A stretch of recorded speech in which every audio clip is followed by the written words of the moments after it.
साथियों, आप भी यहां रहते हुए अनुभव करते होंगे, हिंदुस्तान में भी हर कोई अनुभव करता है कि भारत और जापान नेचुरल पार्टनर है।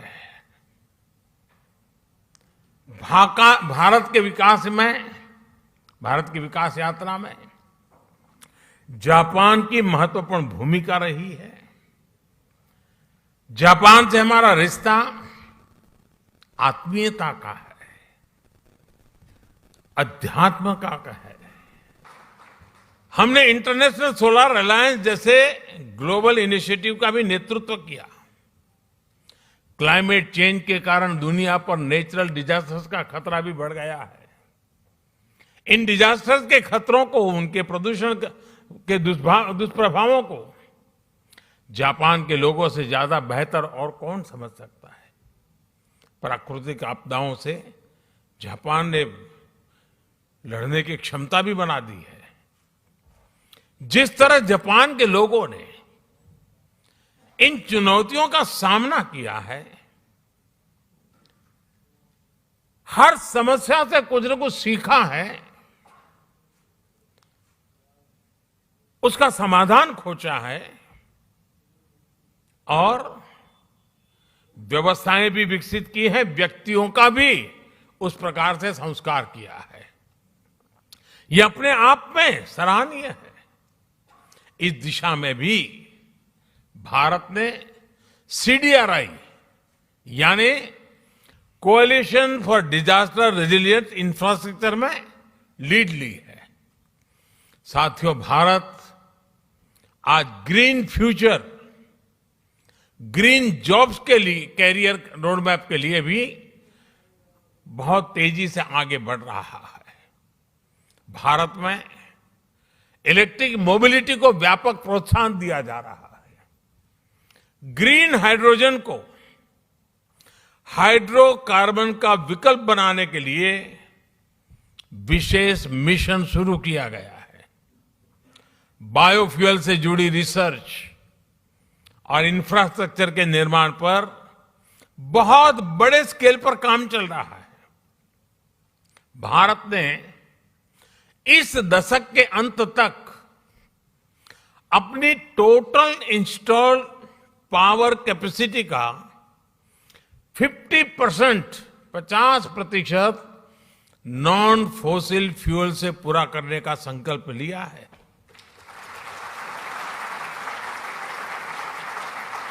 साथियों, समस्याओं के समाधान को लेकर भारतीयों का जो ये आत्मविश्वास है, ये आत्मविश्वास आज हर क्षेत्र में,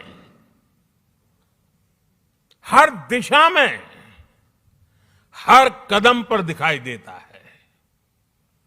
ग्लोबल सप्लाई चेन को जिस प्रकार बीते 2 सालों में नुकसान पहुंचा है, पूरी सप्लाई चेन सवालिया निशान में घिरी हुई है। आज सारी दुनिया के लिए यह अपने आप में एक बहुत बड़ा संकट बना हुआ है। भविष्य में ऐसी स्थिति से बचने के लिए हम आत्मनिर्भरता के संकल्प के साथ आगे बढ़ रहे हैं।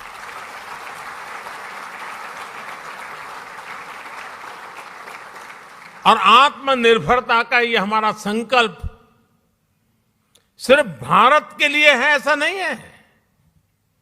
ये एक stable, trusted global supply chain के लिए भी बहुत बड़ा इन्वेस्टमेंट है।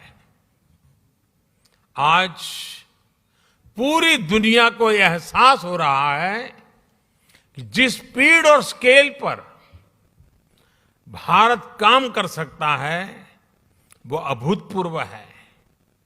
दुनिया को आज ये भी दिख रहा है कि जिस स्केल पर भारत अपनी इंफ्रास्ट्रक्चर और इंस्टीट्यूशनल कैपेसिटी बिल्डिंग, उस पर जो जोर दे रहा है, यह भी अभूतपूर्व है। कोरोना के शुरुआती दिनों में जब सब बंद था,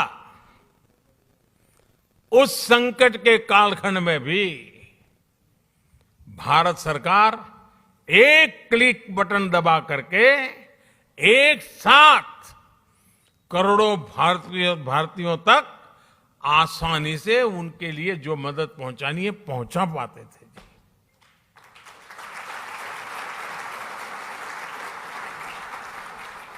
और जिसके लिए मदद तय थी उसी को मिली, समय पर मिली, और इस संकट से जूझने का उसे सामर्थ्य भी मिला। भारत में आज सही मायने में पीपल लेड गवर्नेंस काम कर रही है। गवर्नेंस का यही मॉडल डिलीवरी को एफिशिएंट बना रहा है। यही डेमोक्रेसी पर निरंतर मजबूत होते विश्वास का सबसे बड़ा कारण है। साथियों, आज जब भारत आजादी के 75 साल मना रहा है, आजादी का अमृत महोत्सव मना रहा है, तो वो आने वाले 25 साल यानी आजादी के 100वें वर्ष तक हिंदुस्तान को हमें कहां पहुंचाना है, किस ऊंचाई को प्राप्त करना है, विश्व में हमारे झंडा कहां कहां कैसे कैसे गाड़ना है, आज हिंदुस्तान उस रोड मैप तैयार करने पर लगा हुआ है।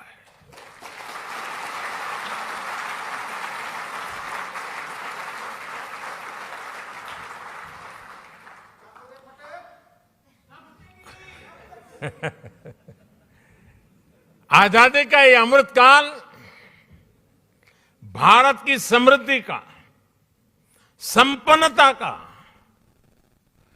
एक बुलंद इतिहास लिखने वाला है। दोस्तों, मैं जानता हूं कि ये जो संकल्प हमने लिए हैं, ये संकल्प में आप पे बहुत बड़े हैं, लेकिन साथियों, मेरा जो लालन पालन हुआ है, मुझे जो संस्कार मिले हैं, जिन जिन लोगों ने मुझे गढ़ा है, उसके कारण मेरी भी एक आदत बन गई है। मुझे मक्खन पर लकीर करने में मजा नहीं आता है, मैं पत्थर पर लकीर करता हूं।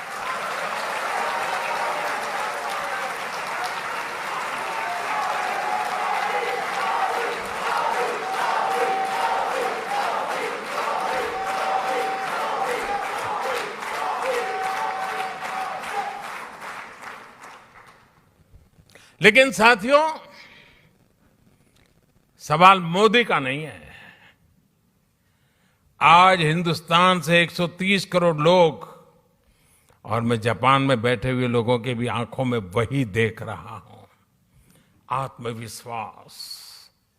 130 करोड़ देशवासियों का आत्मविश्वास, 130 करोड़ संकल्प, 130 करोड़ सपने, और इस 130 करोड़ सपनों को पूर्ण करने का ये विराट सामर्थ्य परिणाम निश्चित लेके रहेगा। दोस्तों, हमारे सपनों का भारत हम देख के रहेंगे।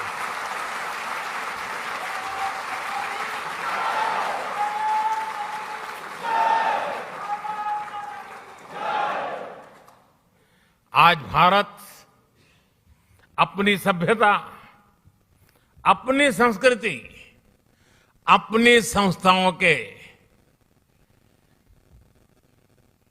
अपने खोए हुए विश्वास को फिर से हासिल कर रहा है। दुनिया भर में कोई भी भारतीय आज सीना तान करके, आंख में आंख मिला करके हिंदुस्तान की बात बड़े गर्व से कर रहा है। ये परिवर्तन आया है।